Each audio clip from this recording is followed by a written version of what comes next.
뵙게 돼서 반갑습니다. 오늘 나팔절 나팔절에 대해서 프린트본을 나눠드렸는데요.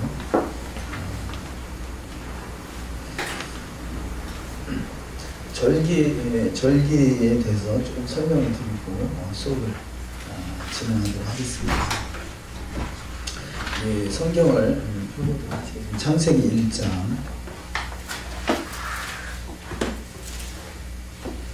14절.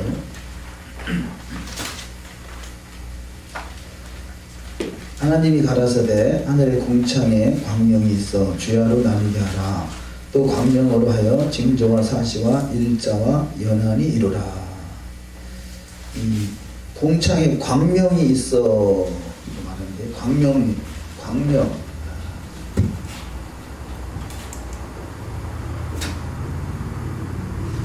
광명체를 광명이라고 부르는 광명체. 이 단어가 메오로트라는 단어인데요.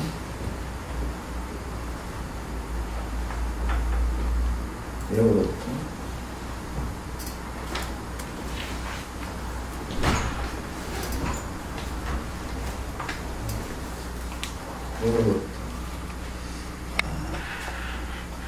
이 메오로트의 어근이 메오르 써 있는데요. 메오르는 오르 플러스 렌이 되겠죠. 오르 플러스 렌. 이 단어가 광명체들인데 이게 메오르, 광명. 이 광명이라는 단어가 오르 플러스 렌. 이것은 이 오르는 빛이죠. 빛. 이 빛이라는 단어가 창세기 1장 3절. 창세기 1장 1절에 태초에 하나님의 천지를 창조하시고요. 1장 2절에 혼돈과 공허와 흑암이 깊은 곳에 있다. 그래서 흑암이 1장 2절에 흑암이 있습니다. 흑암. 그리고 1장 3절에 빛이 있게 되죠. 근데 이 빛이 있음에도 불구하고 지금 1장 14절에서 광명체들이 있어 이렇게 말하겠습니다. 광명체들. 그러니까 이 빛을 나타내기 위해서 광명체들이 있다고 할 수 있겠죠.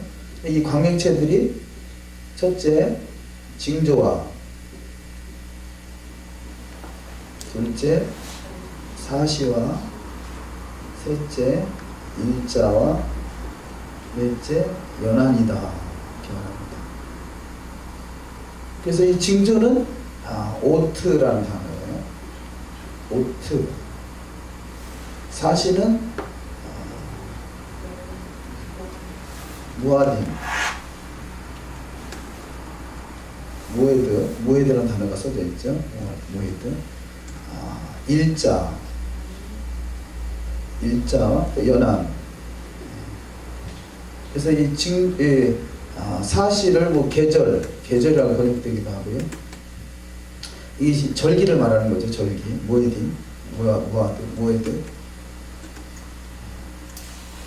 그래서 이 지금 창세기 1장 14절에 있는 빛은 우리가 성경을 해석할 때 어떤 경우에 첫째 날과 넷째 날과 연결해 설명하고요. 둘째 날과 다섯째 날과 또 셋째 날과 여섯째 날과 이게 연결해 설명을 하는 경우가 있습니다.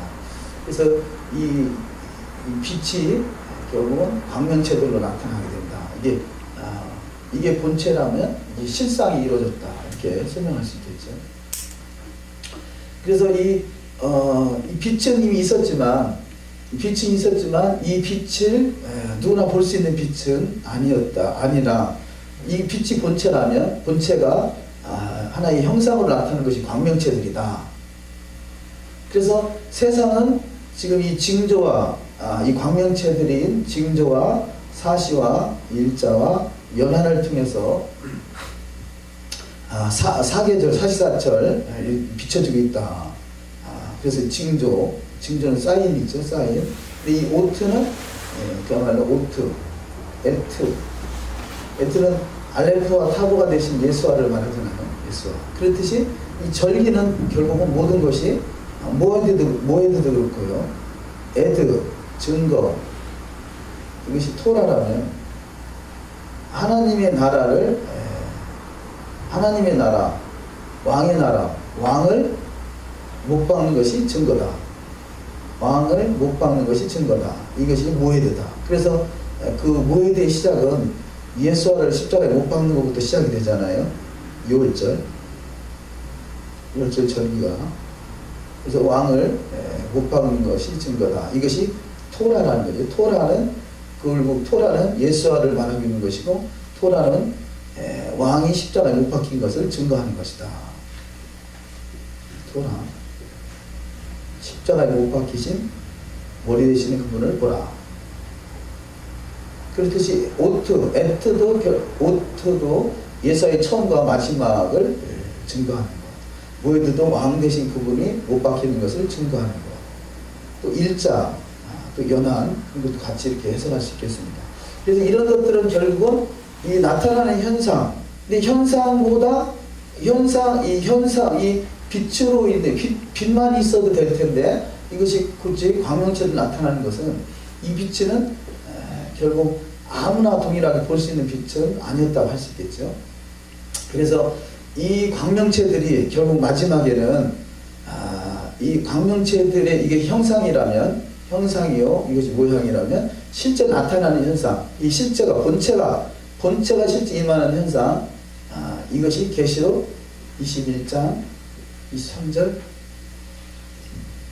한번 보도록 하시겠습니다. 계시록 21장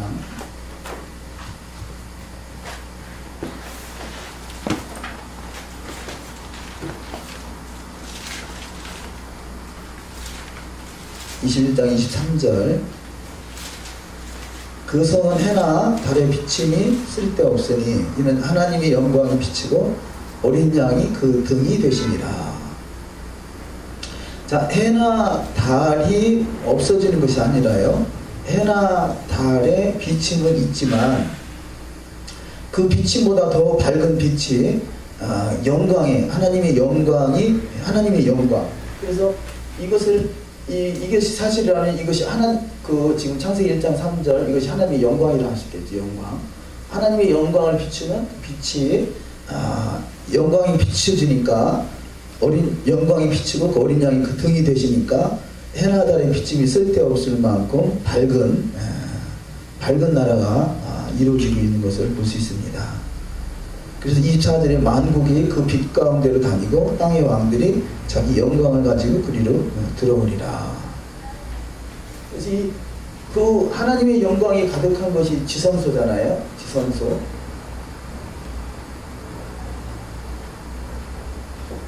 이 지성소에는 하나님의 영광이 있는 것이죠. 영광. 그래서 영광은 굳이 달리 빛이 없어도 여기는 매너라는 빛을 비추지만 여기는 그야말로 여기는 밖에는 징조와 사시와 일자 연한 이 해나 달에 비침이 있지만 여기는 메노라로 비치고, 이 메노라가 교회예요. 이스라엘이요. 이 메노라가 없어도 되는 것이 이 하나님의 영광이 머무는 것이죠. 이 지성소.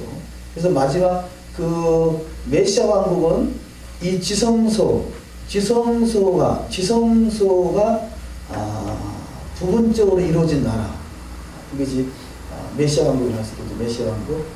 메시아 왕국은 왜냐하면 전 세계 열방에 이스라엘이 영광이 있는 것이죠. 그래서 여기가 지성소를 할 수 있겠죠. 여기는 성소를 할 수 있고. 그래서 이 메시아 왕국은 올람 하바의 형태. 아직은 올람 하바가 이루어지지 않은 나라지만 올람 하바로 이게 세하늘과 새 땅이요. 여기는 올람 하제. 올람 하제와 하바가 같이 공존하는 것이 바로 이 메시아 왕국. 앞으로 이를 천년왕국이죠. 천년왕국이다 할 수 있겠습니다. 네, 그 전에 이 하나님의 나라 메시아 왕국이 이루어지기 전에는 징조나 사시나 일자와 연한을 통해서 비춰지는데 이것을 광명체들이다. 광명체들. 이 광명체들을 통해서 결국은 이스라엘을 비추고 있는 것이죠. 예, 이스라엘을 비추다.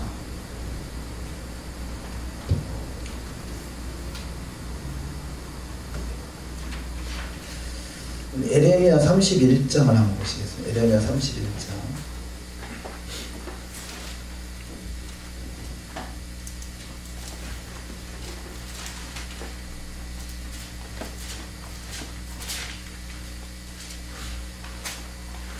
에레미야 31장 35절에 보시면 나 여호와는 해를 낮에 빛으로 주었고 달과 별들을 밤에 빛으로 교정하였고 바다를 격동시켜 그 파도로 소리치게 하나니 내 이름은 만군의 여호와니라 내가 말하노라. 이 규정이 내 앞에서 패할진대 이스라엘 자손도 내 앞에서 패함을 입어 영영이 나라가 되지 못하리라. 여기서 이제 반어법을 써서요. 36절에서 이 규정이 내 앞에서 패할진대 뭐가 패하느냐? 35절에서 해는 낮에 빛으로 빛으로 다른 별들을 밤에 빛으로 규정했다. 그러니까 달과 별들을 밤에 빛으로 규정했다라는 거죠. 근데 이것이 패한다면 이스라엘 자손도 내 앞에서 패한다라는 거죠. 근데 여기서 말하는 의도는 결코 해나 달과 별이 패할 수 없은 것 같이 이스라엘은 패할 수 없다라는 것을 말하고 있는 것이죠. 어떤 분은 거꾸로 이것을 바로 이 36절에서 이 규정이 내 앞에서 패할진대 패하지 않았느냐. 그래서 결국 이스라엘도 패하는 것이다. 이렇게 해석을 하는 부분이 있어요. 근데 여기서 그 의도는 그런 의도라기보다 지금 31장에서 토라를 설명하면서 토라가 이 옛 언약은 토라가 돌판에 기록된 것, 그 옛 언약이 유대인들에게 주어진 그 옛 언약이 온전치 못하기 때문에 마음과 생각에 토라를 기록하는 것이 새 언약이다. 이것이 그것을 설명하면서 이 토라는 결코 이 토라나 이스라엘은 결코 패할 수 없음을 설명하고자 하는 것이죠. 그래서 해나 달도 결코 해나 달이 패하지 않은 것 같이 이스라엘도 패하지 않는다라는 것과 동일하게 이스라엘이 패하지 않는 것, 그것은 곧 해나 달도 패하지 않는다는 것을 말하기도 할 수 있습니다. 그래서 37절에서도 나 여호와가 이같이 말하노라. 위로 하늘을 측량할 수 있으며 아래로 땅의 기초를 탐지할 수 있다면 내가 이스라엘 자손에 행한 모든 일을 인하여 그들도 다 버리리라. 여호와의 말이니라. 그래서 위로 하늘을 측량할 수가 없다라는 것을 또 말하고자 함이죠. 그래서 측량할 수 없어. 우리가 여러 가지 계속 하늘나라에 대해서 별들을 연구하고 수억광년 이런 말을 하지만 실제적으로 그것을 우리가 측량할 수 없는 것은 한계가 있겠죠. 이렇듯이 측량할 수 없은 것 같이 이스라엘을 측량할 수 피할 수 기초가 땅의 기초가 없어지지 않는다. 그 말을 설명하고자 합니다. 37절을 다시 보시면 나 여호와가 이같이 말하노라. 위로 하늘을 측량할 수 있으며 아래로 땅의 기초를 탐지할 수 있다면 내가 이스라엘 자손에 행한 모든 일을 인하여 그들을 다 버리리라. 여호와의 말이니라. 자, 측량할 수 있고 탐지할 수 있다면 이스라엘 자손을 버릴 것이고 또 낮의 해와 밤의 달과 별들을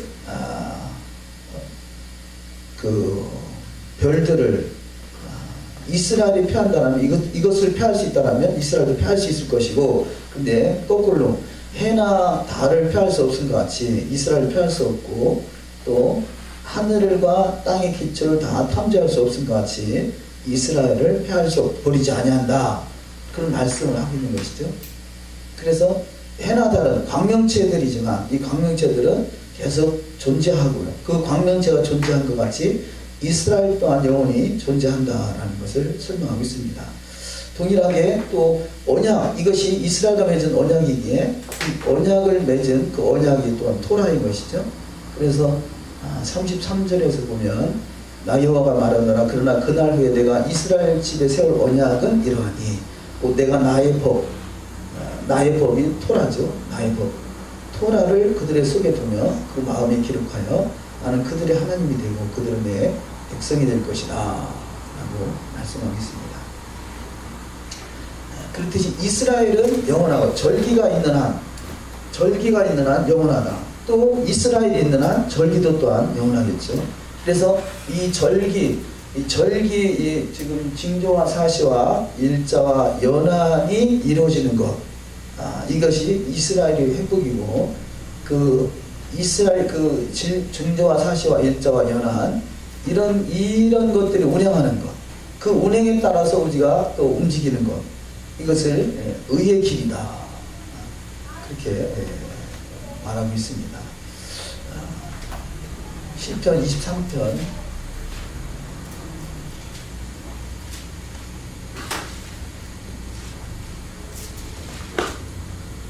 3절에 내 영혼을 소생시키시고 자기 이름을 위하여 의의 길로 인도하시는구나.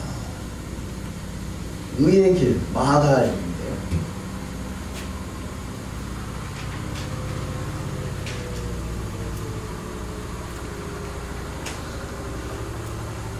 마갈.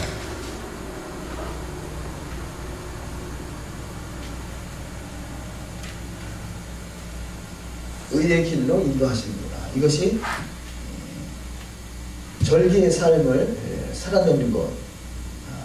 계속 1년 한 해마다 이렇게 계속 돌아가면서 절기 시스템으로 운영되는 것, 이것을 의의 길이다. 그래서 징조와 사시와 일자와 연한이 운영되고, 이걸 통해서 징조와 사시, 일자, 연한, 이것을 지금 에레미야 31장에서는 이스라엘과 비교하고 있잖아요. 이것이 없어지지 아니한 것 같이 이스라엘도 결국 패할 수 없다, 패하지 않는다. 또 하나님이 또 이 낮에와 그 하늘과 땅을 다 측량할 수 없은 것 같이 이스라엘을 버리지 않는다는 거죠. 이 이스라엘에 대해서 이스라엘에 대한 그 정체성,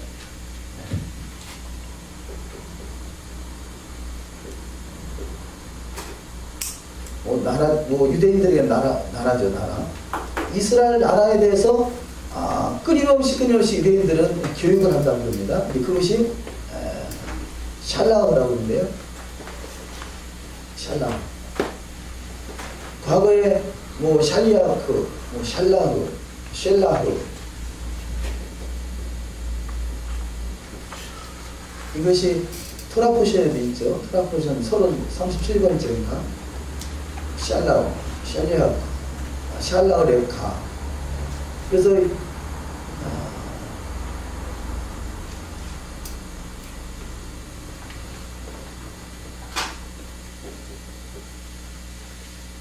보내다, 보내심을 받다. 그런 어떤 이 사명을 말한다고 하실게요. 사명. 이 단어가 너무 중요한 단어더라고요. 근데 지난주에 그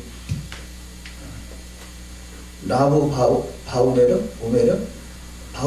오멜에 대해서 공부했잖아요. 오멜에 대해서 라브 바오멜이라는 단어는 오멜께서는 우리가 하고 있지만 그 33일째 되는 그날을 유대인들이 소중하게 여기는 날짜다라고 한 것 같아요. 라브 바오멜은 성경에 33일에 대한 것은 없지만 유대인들은 소중하게 여기는데요. 이 쉘라흐라는 단어는, 쉘라흐는 유대의 그 학생들 7학년부터 12학년 이때 아주 교육하는 소중하게 교육을 여기는데요. 예를 들어서 우리가 이스라엘에 다녀오신 분은 마사다에 가면 항상 거의 학생들이 거의 있어요. 어디에선가 어느 학교에선가 와서 산 교육을 하는 거죠. 이곳이 이스라엘을 지키기 위해서 생명을 걸고 그야말로 차라리 배반하느니 차라리 죽겠다. 그래서 자살했던 그런 전체가 다 마사다에서 자살했던 것. 산 엄청나게 높이가 있죠. 여기서 끝까지 최고 환장했던 그것이 그 학생들이 여기 끊임없고 오는데 이 학생들이 여기 오는 것은 체험학습이에요. 체험학습. 이것을 셸라흐라는 거예요. 셸라흐 교육의 하나 일원으로 온다는 것입니다. 그래서 한 주에 일주에 1시간 이상 또 한 달에 한 시간 이상 교육이 있고요. 한 달에 1회 이상 체험학습을 한다는 거죠. 또 1년에 2박 3일 정도 실집 현장 가서 그것을 좀 체험하고 나누고 이런 교육들. 이 셸라흐인데 여기서 나온 단어가 왜 우리한테도 중요하냐면 이것이 사도라는 단어. 신약에서 사도라는 단어로 사용된다는 것입니다. 그래서 제가 이 단어가 아주 새롭게 보이는데요. 새롭게 보이고 너무 소중한 단어다. 사도로 부르심을 받은 이 사도로 부르심을 받은 예수의 제자들이잖아요. 제자들을 사도라고 그러잖아요. 사도. 근데 우리는 뭐 사도 근데 이게 신약 구약에서 어디서 왔을까? 뭔가 어디서 오긴 왔을 텐데 저는 잘 몰랐었는데요. 이것이 신약의 사도 제자들이라는 단어가 셸라흐라는 단어에서 온 것이고 유대인의 교육법에 아주 중요한 어렸을 때부터 나라 사랑, 이스라엘에 대한 이스라엘 사랑, 이스라엘과 나와 내가 서 있는 땅과 나와 이스라엘과 어떤 관계인가 이런 것들을 끊임없이 교육하고 또 이스라엘에 대한 중요성을 끊임없이 저들한테 훈련한다는 거죠. 훈련. 어찌 보면 우리가 지금 토라 교육하는 것도 셸라흐 교육을 한다고 할 수 있겠죠. 셸라흐 교육인데 우리는 이 속에서 토라라는 말을 쓰고 있지만 토라의 핵심도 결국은 이스라엘 땅이잖아요. 이스라엘 땅. 이것이 메시아 왕국이고 메시아 왕국. 그래서 이스라엘 땅으로 입성하는 것. 이들은 현장에서 현장 교육을 하는 거죠. 이들은 메시아 왕. 저들은 그 신앙이 메시아 왕국 그 어떤 메시아가 통치하는 나라를 상하는 마음이니까 저들도 메시아 왕국이죠. 우리는 또 토라가 그 마지막 때 우리는 지금 이들은 이스라엘 땅에 살고 있으면서 어떻게 하면 이 땅을 지킬 것인가 라고 하는 것이 셸라흐 교육인 거고요. 우리 이방인 지역에 살면서 과거에는 그냥 사도라는 것이 거의 없어졌다라고 생각했고 또 사도가 신사도 운동으로 이제 변질됐다. 아니면 신사도 운동이 맞다고 하시는 분도 있고 변질됐다고 하는 분도 있고 그렇지만 이 사도가 뭐냐? 결국 이스라엘 땅을 지키는 거란 말이에요. 이스라엘 땅을 지키는 거. 그래서 우리는 지금 우리가 이렇게 공부하고 하는 것들이 사도 훈련을 하고 있다고 하시죠. 사도 훈련. 뭐 누가 사도냐? 라고 우리가 임명할 수는 없지만 어쨌든 셸라흐의 교육을 하기도 할 수 있겠죠. 이스라엘 땅을 어떻게 지킬 것인가? 어떻게 들어갈 것인가? 그 이스라엘 땅이 또 얼마나 나에게 얼마나 소중한 땅인가? 과거에는 뭐 셸라흐 교육이 전혀 없었죠. 이스라엘 땅이다 하고 상관이 없었으니까. 이스라엘에 대한 정체성이 없었으니까요. 그래서 우리가 하는 훈련들이 사도나 어쨌든 선지자나 복음 전하는 자나 목사나 교사 그 오중식임이라고 그러죠. 이 오중식임을 훈련하고 있는 우리에게는 셸라흐 교육이 중요하다고 여기지고요. 그래서 여러분들도 어떤 자료들을 통해서 셸라흐 교육이 어떻게 이루어지는지 그것을 저들 육적 훈련을 통해서 우리 어떤 이 메시지를 또 받을 수 있으면 좋겠다 싶습니다. 에베소서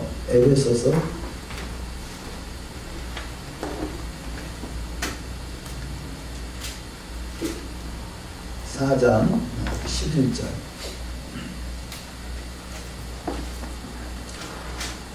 에베소서 4장 11절. 그가 혹은 사도로 혹은 선지자로 혹은 복음 전하는 자로 혹은 목사와 교사를 주셨으니 이는 성도를 온전케 하며 봉사의 일을 하게 하며 그리스도의 몸을 세우려 하심이라. 이 성도를 온전케 하고 봉사의 일을 하고 그리스도의 몸을 세우는 것, 그것이 사도와 선지자와 복음 전하는 자와 목사와 교사의 역할이라 할 수 있겠습니다. 오늘날은 사도가 어디 있느냐, 선지자가 어디 있느냐 하는 사람도 있지만 어쨌든 누가 사도다, 내가 사도다라는 거라기보다는 사도의 직임을 감당하는 셸라흐의 교육을 하는 것 중요하겠죠. 사도와 선지자와 복음 전하는 자, 목사, 교사. 왜냐? 성도를 온전케 하고 봉사일을 하게 하며 그리스도의 몸을 세우려 한다.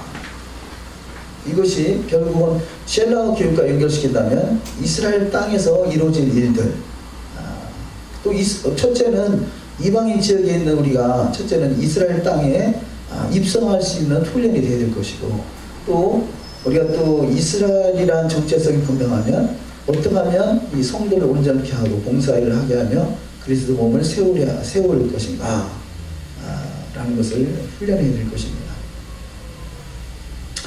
저는 이 최근 들어서 우리가 우리 시국이 어떻게 진행될지는 전개될지는 모르지만 어떤 상황이 와도 우리가 스스로 얘기할 수 있는 어떤 준비가 돼야 되겠다, 그런 생각을 갖습니다. 그래서 유대인들의 교육은 알리야잖아요. 알리야 교육, 알리야, 토라포시안과 알리야, 이걸 통해서 저들은 이제 수천 년 동안 훈련이 돼 있었기 때문에 2000년 동안 나라가 없었어도 기적적으로 나라가 독립할 수 있었던 것은 저들 속에는 어찌 보면 뭐 지금 학생들이 교육하는 쉘라우도 그런 훈련들이 그들 속에는 당연히 그런 어떤 교육 훈련이 돼 있었겠죠. 뭐 지금같이 체계적으로 교육이 되어 있지 않겠지만 알리야 속에는 저는 어떤 그 알리야를, 토라를 어떻게 구체적으로 체계적으로 가르칠 것인가, 어떤 쉘라우 훈련이 자연스럽게 돼 있겠다고 그랬죠. 이들이 이 쉘라우 훈련이 된 이들이 신약을 보면서 이들이 사도구나 라는 것을 깨닫는다면 대본에 저들은 또 엄청난 또 파워를 나타내게 될 것입니다. 그래서 저들에게 토라를, 저들에게 예수화를 증거하고 저들이 가지고 있는 좋은 교육 훈련 프로그램들, 우리는 그동안에 하그루타나 하그루타 뭐 그런 어떤 쉐마 교육 이런 것을 관심을 가졌지만 이제는 쉘라우 교육에 대해서 또 관심을 또 기울일 필요가 있겠다 싶습니다. 목사님, 저 질문이 있는데요. 쉘라우라고 얘기하셨는데 사실은 여기 11절에서 그가 혹은 사도로 혹은 선지자로 혹은 복음 전하는 자로 혹은 목사 교사로 쉘라심 하셨다잖아요. 보내셨다, 주셨다, 이게 쉘라심으로 써있거든요. 그러니까 사실은 사도뿐만이 아니라 선지자나 교사나 모두 다 보내심을 받았다, 이렇게 되어 있어서 지금 쉘라프 교육이 그냥 사도다라고 얘기하기보다 이게 모중직임이 다 해당돼가지고. 그렇죠. 예, 셀라님은 복수니까 네. 당연히 그래서 오중직임이라고 하잖아요. 네. 근데 이제 우리는 예를 들어 선지자나 복음 전하자나 목사 교사는 친근감이 있는데 사도는 전혀 우리가 멀은 것 같이 느껴진단 말이에요. 네. 그러잖아요. 선지자 그 선지자 좀 뭐 예언하면 뭐 선지자 이렇게 생각을 하는데 사도라는 생각은 전혀 우리는 별개, 우리하고 전혀 좀 무관한 듯이 여기 예수님의 12제자들만 사도라는 생각을 가졌지, 이것이 교육 훈련의 프로그램 훈련이구나 라는 생각을 우리가 너무 어렵잖아요. 네. 당연히 다섯 가지 다 중요하죠.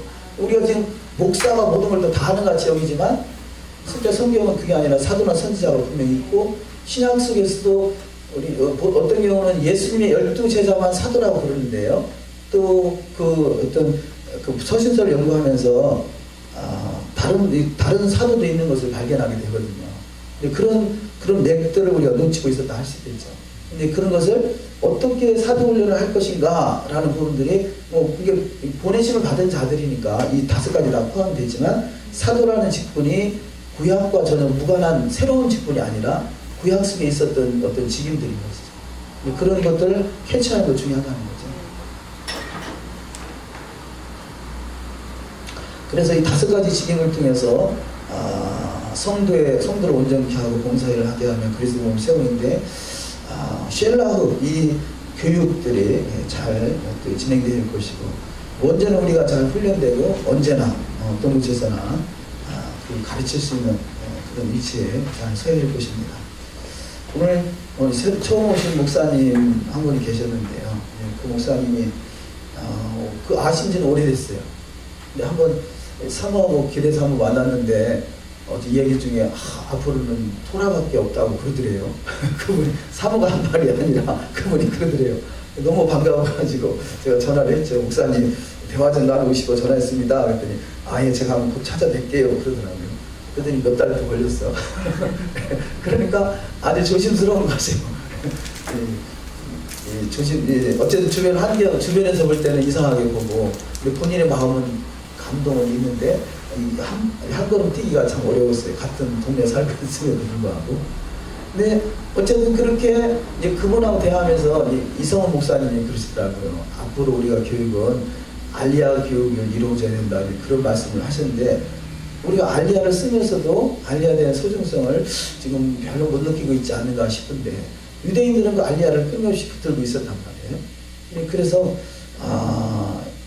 그 알리아를 잘 소화하고 있고 또 뭐 당장에 그럴 일은 없겠지만 설령 우리가 어떤 일이 급속도로 적게 된다 할지라도 일단 최소한 알리아 책자라도 몇 권 가지고 있으면 그때마다 일단 그때 주어지는 말씀들을 우리가 읽을 수 있고 그렇잖아요. 그래서 소장하는 것도 좋겠다.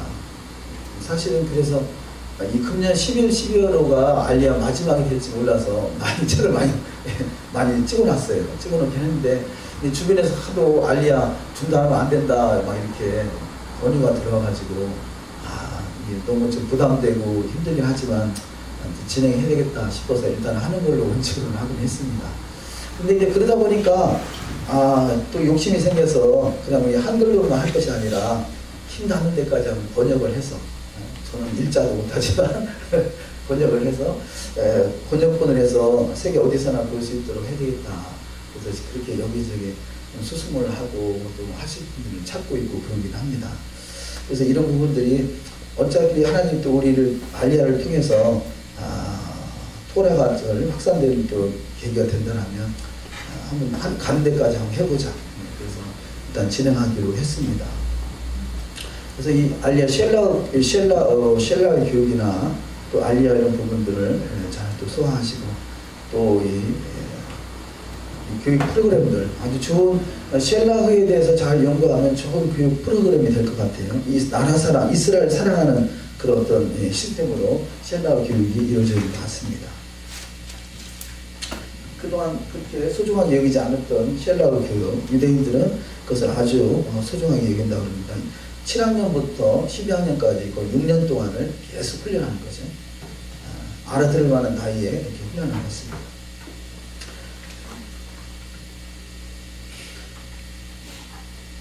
여기에 대한 다른 어떤 질문사항 있으시면 해주시고요.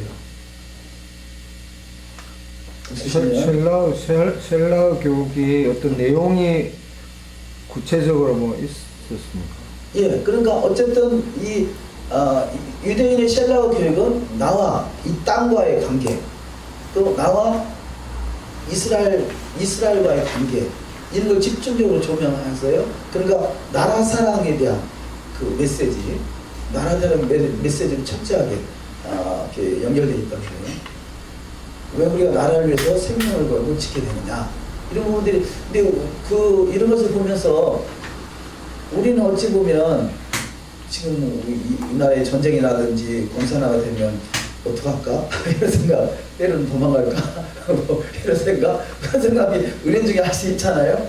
근데 이스라엘은 죽었다 깨어나도 그 땅은 회복될 땅인 거야. 그러니까 이스라엘 땅의 회복을 위해서 생명을 걸 만한 가치가 있는 거죠. 우리는 몰랐을 때는 과거에 이제 그런 얘기들 하잖아요. 중동 이제 외국의 미국이나 이런 데서 유학생들이 중동에 전쟁 나면 둘 다 그 이슬람도 없어지고 이스라엘 청년도 없어지는데 알고 보니까 이스라엘 청년은 이스라엘로 돌아갔고 중동 사람들은 다른 데로 도망갔고 그 나라 사랑이나 땅에 대한 정체성이 없으면 도망갈 수 있단 말이에요. 과연 내 생명을 걸 만큼 이 땅을 지키는 것이 소중한 가치가 있느냐라는 생각에 별로 내 생명보다는 소중하지 않다라면 도망가는 일이 있을 수 있겠고요. 보트피플 할 수 있겠잖아요.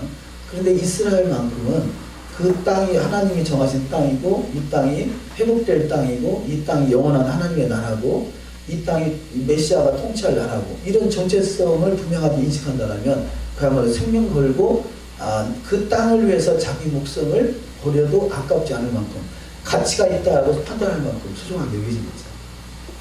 그래서 그런 사상들을 심어주는 것 같아요. 그래서 이것이 또 성경적, 땅을 지키는 것은 또 성경적이다 아주. 그 속에 예수가 들어가면 더하려고 그랬죠. 그런 교육, 저도 뭐 자세히는 모르지만 어쨌든 그런 시스템으로 계속 매주에 1시간, 매달 뭐 하루 정도 이렇게 어디 체험학습, 또 1년에 2박 3일 그런 데 가서 직접 현장 실습 이런 것들이 이렇게 진행되니까 그것이 한 6, 7년 뭐 이렇게 진행된다면 엄청나게 저들에게 더더구나 어렸을 때 좋은 훈련 같아요.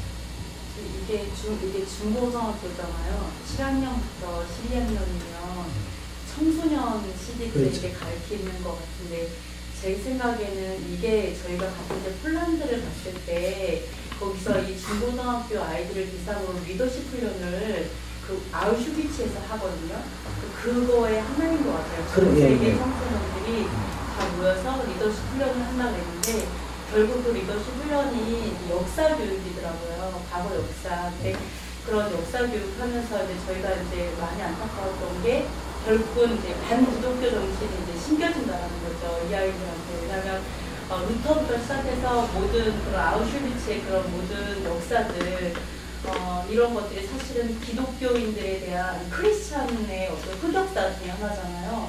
그러다 보니까 이 아이들이 다녀와서 그 교육을 받고 나서 네, 말은 리더십 교육인데 기독교에 대한 반감. 네, 반감이 굉장히 많이 퍼져서 저희가 거기에서 이제 우리를 용서해달라, 우리 조상들이 몰라서 그런 거다 막 이러면서 이제 예수님에 대해서 굉장히 반감적인 그런 부분들을 거기서 이제 좀 이렇게 같이 사역을 한다고 한 적이 있었는데 그런 것 중에 하나라고 생각이 들어요. 예, 글쎄, 저도 그런 거죠. 맞사다간 청년들이 있는 것이.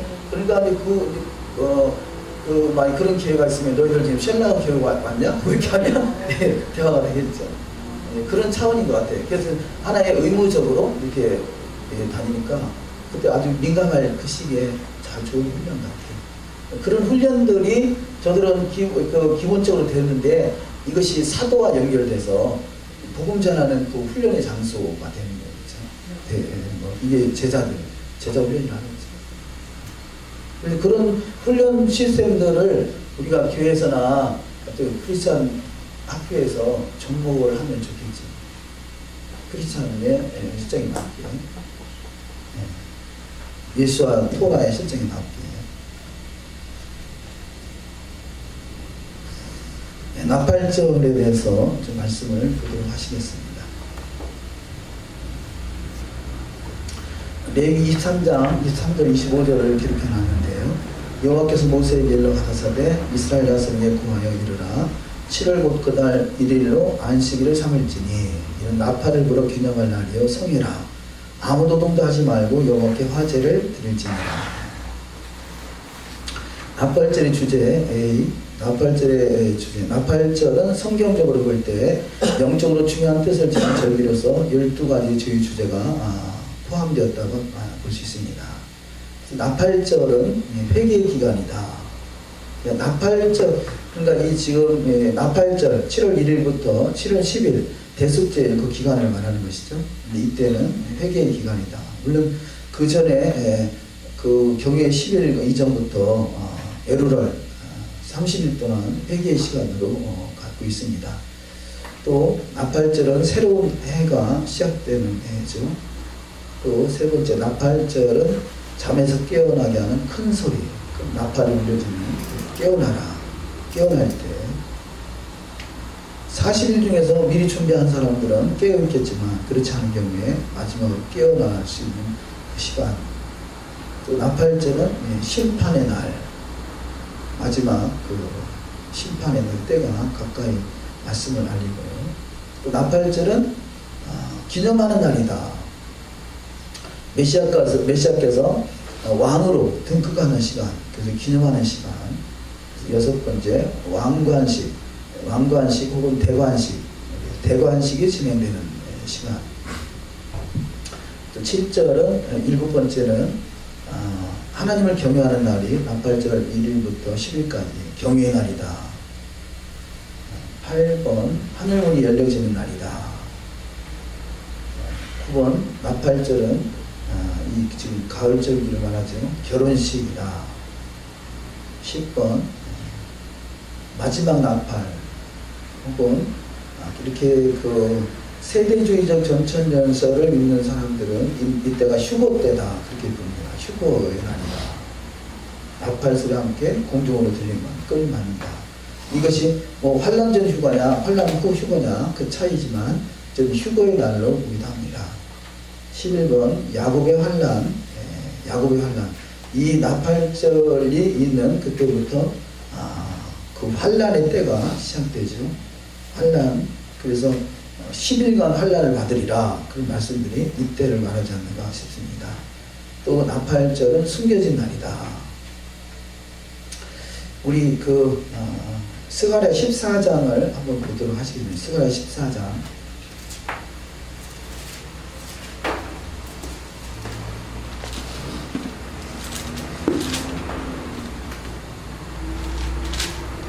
(14장 4절에서) 그날에 그의 발이 예루살렘 앞 동편 감람산에 서실 것이요.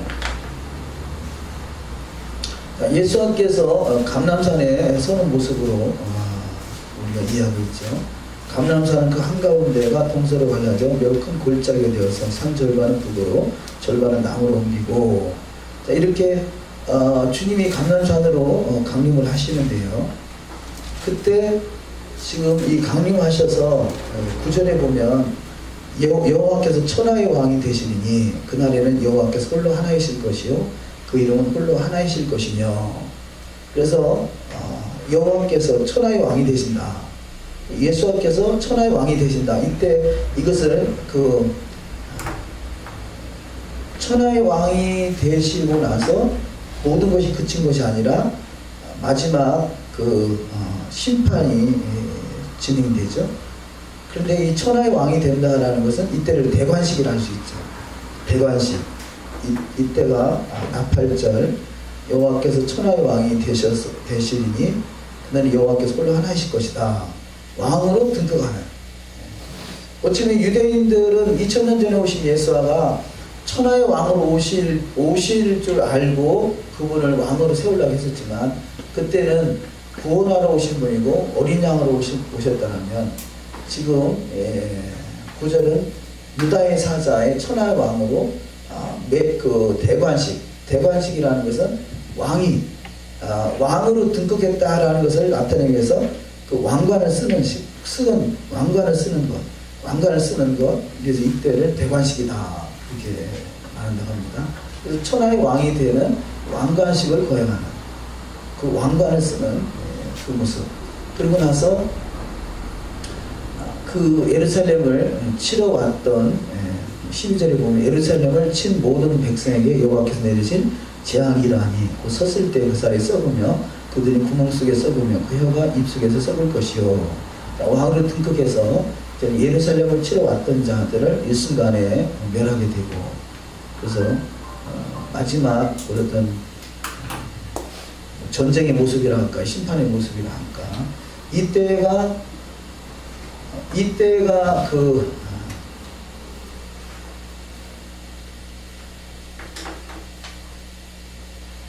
계시록 16장에 나오는 이 아마겟돈 전쟁으로 보여집니다. 아마겟돈. 계시록 16장을 한번 보시면요.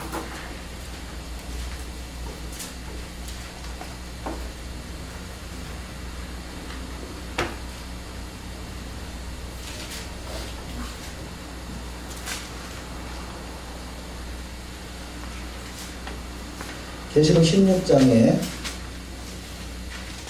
15절 보라 내가 도적같이 오리니 누구든지 깨어 자기 옷을 지켜 벌거벗고 다니지 아니하며 자기의 부끄러움을 보이지 아니하는 자가 복이 있도다. 세 영이 히브리음으로 아마겟돈이라는 곳으로 왕들을 모으더라. 이 보라 내가 도적같이 오리니, 자, 예루살렘 성에는 예수께서 지금 이 도적까지 오신다. 이것은 주님의 재림의 때를 말하죠. 그런데 믿는 자에게는 허다한 무리가 돼서 함께 예루살렘 성으로 입성을 하게 되는데, 그가 주님께서 왕관식, 왕의 대관식을 거행하시고 그 다음에 마지막 아마겟돈 전쟁으로 들어가는 것을 볼 수 있겠습니다. 그래서 예루살렘을 치러갔던 자들이 일순간에 큰 심판을 받게 되는데요. 우리가 천년왕국을 이해하는 데 있어서 여기 지금 계시록 16장에 있는 아마겟돈 전쟁과 또 계시록 20장에 있는 계시록 21장, 계시록 20장, 계시록 20장의 8절에 나와서 땅의 사방 백성 곧 곡과 마곡을 미혹하고 모아 쌍을 붙이니 그 수가 바닷물에 같으리라. 여기서 이 곡과 마곡의 전쟁과 또 에스겔서 38장의 전쟁, 에스겔서 38장에도 곡과 마곡의 전쟁이 있습니다. 그래서 이 세 전쟁을 어떻게 이해하느냐가 따라서 천년왕국의 어떤 시각이 많이 달라지는 것 같습니다.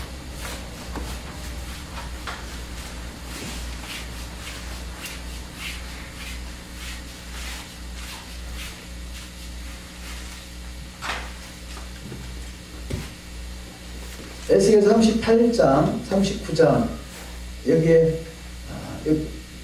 곡과 마곡이라고 등장합니다. 계시록 16장에 아마겟돈 전쟁이 등장하고요. 계시록 20장에 곡과 마곡이 등장합니다. 이 아마겟돈, 이 마겟도, 무깃도라고 합니다. 무깃도. 그래서 이스라엘 땅에 있는 그 무깃도, 이스라엘 북쪽 평야에 있는 무깃도를 그것이 마지막 이 전쟁터라고 부르는데요. 무깃도 전쟁터. 그런데 여기는 곡과 마곡이라고 되어 있고요. 곡과 마곡이란 말이에요. 그래서 이 전쟁을 같은 전쟁으로 볼 것이냐, 아니면 다른 전쟁으로 볼 것이냐라는 거죠. 일반적으로는 에스겔 38장과 계시록 20장을 같은 전쟁으로 봅니다. 그러면 문제가 뭐냐면 에스겔 38장은 지금 에스겔 40장부터는 이것이 천년왕국으로 이해를 하는데요. 그러면 에스겔 38장에서 곡과 마곡 전쟁하고 그 다음에 천년왕국으로 들어간다고 볼 수 있겠고요. 근데 여기는 거꾸로. 계시록 20장에 보면 20장 2절에서 마귀가 결국 마귀는 1000년 동안 무저갱에 갇히게 됩니다. 무저갱에 갇힌 다음에 1000년이 찬 다음에 1000년이 차고 나서 그 다음에 마귀가 나와서 곡과 마곡을 미혹해서 전쟁을 일으키게 되는 거죠. 그럼 차이가 뭐냐? 여기는 천년왕국 전에 곡과 마곡 전쟁이 있고 여기는 천년왕국 후에 곡과 마곡이 있다는 거죠. 그래서 이걸 같은 전쟁으로 본다라면 이 지금 같은 전쟁으로 보는 부류가요, 이것을 무천년설이나 후천년설. 왜냐, 그 무천년설이나 후천년설로 볼 때 지금 여기서는 천년왕국은 이거 하나의 상징적인 것이다. 이것은 과거에 있었던 일이다라고 그렇게 보고요.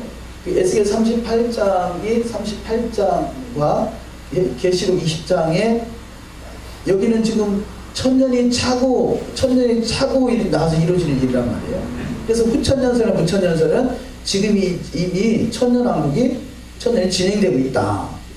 이때가 그냥 초대교회 때라는 거죠. 초대교회 때부터 계속 진행되고 있다라고 보는 거죠. 그래서 이 천년왕국이 찬다라는 것은 그럼 언제부터 천년왕국이 시작이냐? 그래서 하나님의 나라가 너희 안에 이미 임하였느니라 그러잖아요. 그 하나님의 나라가 임했다 그러니까 그러면 믿을 때 이미 하나님 나라가 임했다. 그래서 그때 천년왕국이 시작된다. 그 천년왕국이 끝이 언제냐? 여기서 계시록 20장에서 끝날 즈음에 곡과 마곡 전쟁을 일으키는 이때를 말하는 것이다. 결국 이것도 상징적인 천년왕국이 찬 다음에 말하는 것이다 라고 보는 것이고요. 이것이 무천년설이라면 제가 볼 때는요, 이 지금 곡과 마곡 전쟁과 여기 에스겔 20장, 38장의 전쟁과 계시록 20장 전쟁은 다른 전쟁이라고 보는데요. 대신에 이 곡과 마곡 전쟁과 아마겟돈 전쟁은 같은 전쟁이다 보여집니다. 왜냐하면 자 계시록 16장에서 아마겟돈 전쟁 때 이때 이루어진 일들이 뭐냐면 바벨론의 멸망이거든요. 멸망. 바벨론의 멸망은 천년왕국이 전에 이루어지는데 자 아마겟돈, 그러니까 아마겟돈은 이스라엘이고 이스라엘 땅이죠. 이스라엘 땅이고 곡과 마곡은 여기 러시아의 그 변방. 그래서 러시아나 그 변방들이 전쟁을 일으켜서 아마겟돈으로 들어오게 되고 아마겟돈에 있는 이스라엘과의 전쟁. 그래서 여기도 그냥 그 성경의 순서대로 38장, 39장이 천년왕국 전이고 그 다음에 천년왕국 그 전에 이 곡과 마곡 전쟁. 여기도 아마겟돈도 계시록 20장의 천년왕국 전. 여기가 천년왕국이라면 천년왕국 전에 이 에스겔 곡과 마곡과 아마겟돈. 그래서 이것은 이스라엘 관점에서 아마겟돈이고 여기는 열방 러시아의 관점에서 곡과 마곡이고 그래서 이 곡과 마곡에서 이들이 전쟁을 일으켜서 아마겟돈으로 들어오는 것이고 아마겟돈에서 전쟁을 일으켜서 이 전쟁이 끝으로서 바벨론이 멸망하게 되고 여기서 천년왕국 무적행에 이 전쟁을 일으켜서 마귀는 무적행에 갇히게 되고 천년 동안 그 믿는 자들이 왕노릇하다가 천년이 차서 다시 그럼 여기서 곡과 마곡은 뭐냐? 여기 곡과 마곡은 땅이고요. 여기도 땅이고 여기는 땅이 아니라 미혹된 백성들을 그렇게 여기 지금 계시록 20장에서 표현하고 있다고 봅니다. 그래서 계시록 20장에 7절 8절에 보면 천년이 참에 사단이 그 옥에서 놓여 나와서 땅의 사방 백성, 그러니까 곡과 마곡 땅에 있는 백성이 아니라 땅의 사방 백성, 곡과 마곡을 미혹하고 이렇게 돼 있어요. 그래서 곡과 마곡을 미혹한다. 그러니까 곡과 마곡 땅이 아니라 곡과 마곡을 미혹한다라는 거죠. 그래서 예전에 한번 설명을 드렸었는데요.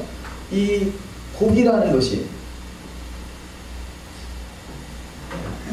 이 곡인데 이 곡이 그야말로 곡과 마곡, 이 마곡 앞에 램이 붙어서 마곡이 되는데요. 근데 이 고그라는 단어는 이게 지붕이라고 설명을 드렸었는데요. 지붕. 이건 진짜 땅이지만 여기는 지붕을 말한다는 거죠. 지붕. 하늘이 보이지 않는 사람들, 하늘을 보지 않는 사람들. 초막자는 하늘을 봐야 되는데 하늘을 보지 않는 이것을 곡과 마곡이다. 그러니까 미혹된 백성들.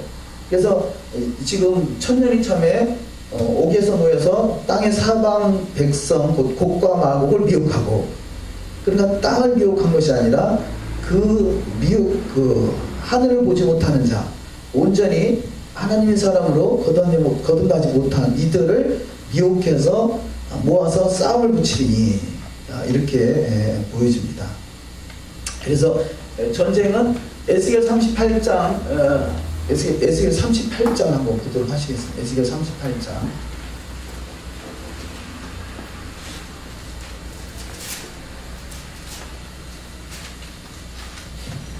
에스겔 38장에 보면 2절에서 인자야 너는 마곡 땅에 있는, 여기는 분명히 마곡 땅이라고 말하고 있단 말이에요. 마곡 땅. 그런데 그 마곡 땅, 아까 계시록 20장에서는 곡과 마곡에 있는 사람들, 그런 표현들을 쓰는데요. 그래서 실제 여기 지금 에스겔 38장은 곡이나 마곡 땅에 있는 사람들, 그들을 그들을 통해서 전쟁을 일으킨다고 보고요. 그래서 이들이 곡과 마곡 땅에 있는 곡, 곧 루스, 메데, 두발 왕 이들이 러시아나 그쪽 변방을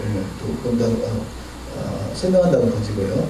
이들이 지금 38장 12절에 보면 물건을 겁탈하며 노력하리라 하고 내 손을 들어서 황무하였다가 지금 사람이 거처한 땅과 열국 중에서 모여서 짐승과 재물을 얻고 세상 중앙에 거하는 백성을 치고자 할 때, 이 세상 중앙에 거하는 백성이 이스라엘이죠. 이스라엘을 치러 오는 이들,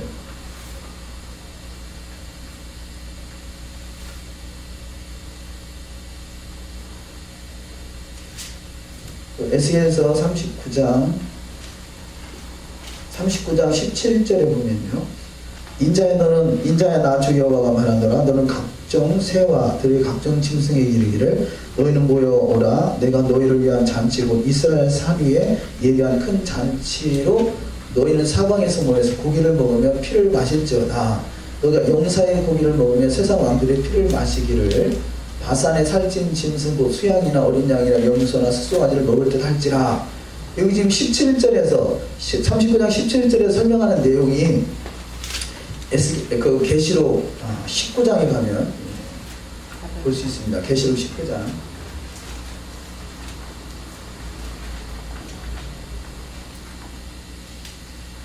자, 아까 에스겔 39장 17절과 계시록 19장 17절을 보시면요. 같은 17절이면요. 또 내가 보니 한 천사가 해서 서서 공중에 나는 모든 새를 향하여 큰 음성으로 외쳐가는데 와서 하나님의 큰 잔치에 모여. 자, 큰 잔치. 여기서도 계시록 에스겔 39장 17절도 큰 잔치라고 그러죠. 모여서 고기를 먹으며 피를 마시며 세상 너희가 용사의 고기를 먹으며 세상 왕들의 피를 마시기를 이렇게 표현하면서 계시록 19장 18절에서도 왕들의 고기와 장군들의 고기와 장사들의 고기와 말들과 그 탕자들의 고기와 자유한 자들은 종들이나 모든 데서 모든 자의 고기를 먹으리라. 이 지금 에스겔 38장 9장과 계시록 16장에서 19장까지 전쟁은 같은 전쟁으로 천년왕국 전에 이루어지는 전쟁이고 계시록 20장에서는 이때 천년왕국 전에 있는 전쟁에서 19장 20절에서 짐승과 또 거짓 선지자는 그 유황불못에 들어가게 되고요. 근데 그 마귀는 20장에서 마지막에 그들이 그 무적행에 갇혀 있다가 곡과 마곡의 전쟁, 계시록 20장 8절 이하에 곡과 마곡을 미혹해서 하늘을 보지 못하는 미혹된 자들을 끌고 전쟁을 일으켜서 그들이 마지막으로 20장 10절에 저희를 미혹하는 마귀가 불과 유황못에 던지오게 되는 사건. 그러니까 거짓 선지자는 짐승과 거짓 선지자는 천년왕국 전에 유황불에 들어가게 되고요. 마귀는 천년왕국 끝난 마지막 곡과 마곡 전쟁에서 패하고 유황불에 들어가는 것으로 보여집니다. 그때 이미 그 유황불문에 짙었던 자 20장 10절에 보면 또 저희를 미혹하는 마귀가 불과 유황 것을 던지우니 거기는 그 짐승과 거짓 선지자도 있어 세세토록 밤낮 괴로움을 받으리라. 거기는 짐승과 거짓 선지자도 이들은 천년왕국 전에 들어온 자들이고 또 마귀는 천년왕국 후에 그 유황불에 떨어지고 이들이 세세토록 밤낮 괴로움을 받으리라. 여기 지금 이 19장 20절에서 거짓 선지자와 짐승이 천년왕국 전에 불못에 떨어졌고요. 또 천년이 찰 동안, 천년이 끝날 동안, 천년이 끝나서 마귀가 그 유황불에 떨어질 때까지 그곳에 짐승과 거짓 선지자가 그때까지도 존재하는 것은 천년 동안 그야말로 고통당하고 있다 할 수 있겠죠.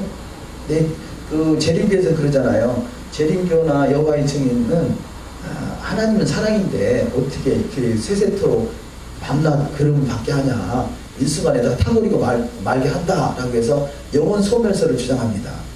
그런데 여기는 분명히 19장에서 유황불에 떨어졌고 20장 10절에서는 천년왕국 끝날 때까지 천년 동안 있었다는 사건이잖아요. 그러니까 영혼 소멸설은 합당치가 않겠죠. 1000년 동안 계속 짐승과 거짓 선지자가 밤낮 괴로움을 받고 있는 것을 볼 수가 있겠습니다. 어쨌든 여기 설명하고자 하는 것은 계시록 38장 39장 복감마국이 등장하고, 여기 계시록 20장에서 복감마국이 등장하고, 또 여기는 아무개들이 등장하고, 그래서 이 세 전쟁을 어떻게 볼 것이냐에 따라서 후천년설이나 아니면 전천년설이냐, 뭐 전천년설을 써도 어떤 역사적이냐, 뭐 세대주의냐 이런 부분들이 나눠지긴 합니다만, 제가 보기에는 이게 지금 이 곡감하고 아마겟돈은 천년왕국 전에 있는 전쟁, 그래서 38장 39장의 전쟁이 끝나고 바로 이 40장에서 천년왕국으로 들어가게 되고요. 아마겟돈 전쟁이 16장에서 시작해서 19장에 바벨론이 멸망할 그때까지 전쟁, 바벨론이 멸망한 결국은 이 땅의 어떤 나라 전쟁은 다 끝이라고 볼 수 있겠죠. 근데 여기서 각 나라와 족속과 방언들이 다른 이들인 전쟁에서 끝쳤다면, 여기서의 전쟁은 천년왕국에서도 오직 아직까지 온전히 변화되지 못한 이들을 미혹해서 전쟁, 하늘을 보는 초막절 하늘을 보는 사람들과 하늘을 보지 못하는 사람들과의 마지막 전쟁을 여기서 곡감하고 미혹해서 하는 전쟁이다, 이렇게 보여집니다.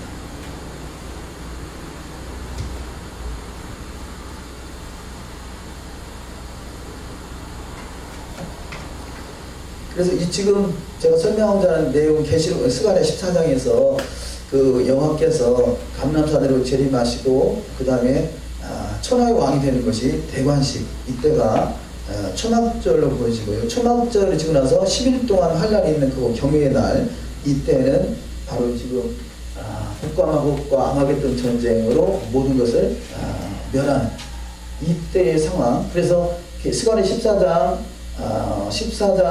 그 9절 이하 말씀에 초막절을 지키러 예루살렘에 올라오게 되고요. 올라오지 않는 자에는 비를 내리지 않는다. 이것이 지금 천년왕국 때의 모습이다, 이렇게 보는 거죠.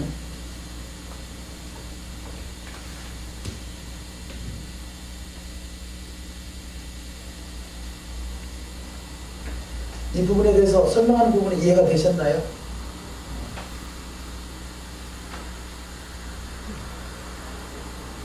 B번 우리 프린트물로 드리겠습니다.